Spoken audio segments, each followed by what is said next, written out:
Hi കൂട്ടുകാരെ, നിങ്ങൾക്കെല്ലാം സുഖമല്ലേ? ഇന്ന് ഒരു രാജാവിൻ്റെയും രാജകുമാരിയുടെയും കഥയാണ് കേട്ടോ. നമുക്ക് കഥ കേട്ടാലോ? കഥയുടെ പേര് ഉപ്പിൻ്റെ വില. വീരരാജ്യത്തെ രാജാവായിരുന്നു രാജവീരൻ. അദ്ദേഹത്തിന് ഒരു മകളുണ്ടായിരുന്നു. അവൾ സുന്ദരിയും അതീവ ബുദ്ധിമതിയുമായിരുന്നു. രാജവീരന് മകളെ ജീവനായിരുന്നു. ചെറുപ്പത്തിലെ തന്നെ അവളുടെ അമ്മ മരിച്ചു പോയതിനാൽ അദ്ദേഹമാണ് അവളെ വളർത്തിയത്.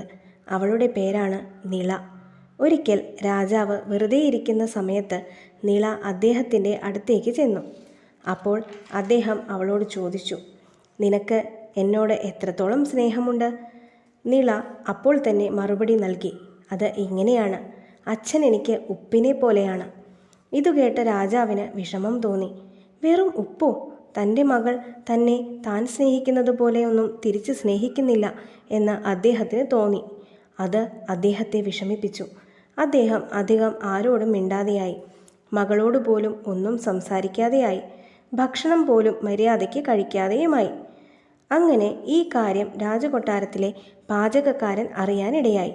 അടുത്ത ദിവസം വിഭവസമൃദ്ധമായ രാജകീയ ഭക്ഷണം തീൻമേശയിൽ ഒരുക്കി. രാജാവ് ഭക്ഷണം കഴിക്കാനിരുന്നു. അദ്ദേഹം അതെടുത്ത് വായിൽ വെച്ചപ്പോൾ അതിന് ഉപ്പില്ല. അതുകൊണ്ട് തന്നെ അത് കഴിക്കാനേ സാധിക്കുന്നുണ്ടായിരുന്നില്ല.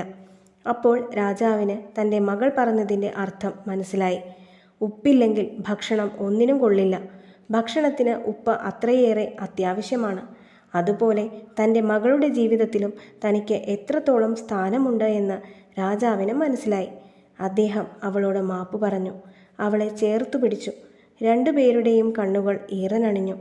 രാജാവിന് തൻ്റെ മകളുടെ ബുദ്ധിസാമർഥ്യത്തിൽ അഭിമാനം തോന്നി. അവൾക്ക് അദ്ദേഹം സമ്മാനങ്ങൾ നൽകി. കൂടാതെ തനിക്ക് സത്യം മനസ്സിലാക്കി തന്ന പാചകക്കാരന് സ്വർണ്ണ നാണയങ്ങൾ നൽകി. പിന്നീട് അവർ സന്തോഷത്തോടെ ജീവിച്ചു. നിങ്ങൾക്ക് ഈ കഥ ഇഷ്ടപ്പെട്ടോ കൂട്ടുകാരെ? ഇതിൽ നിന്നും നിങ്ങൾക്ക് എന്താണ് മനസ്സിലായത്? നമുക്ക് പലപ്പോഴും വിലയില്ല എന്ന് തോന്നുന്നവയുടെ മൂല്യം വളരെ വലുതായിരിക്കും. എല്ലാത്തിനും അതിൻ്റേതായ സ്ഥാനമുണ്ട്. നിങ്ങൾക്ക് ഈ കഥ ഇഷ്ടപ്പെട്ടുവെങ്കിൽ ലൈക്ക് ചെയ്യാനും സബ്സ്ക്രൈബ് ചെയ്യാനും മറക്കരുതേ. ഇനി മറ്റൊരു കഥയുമായി മറ്റൊരു ദിവസം കാണാം.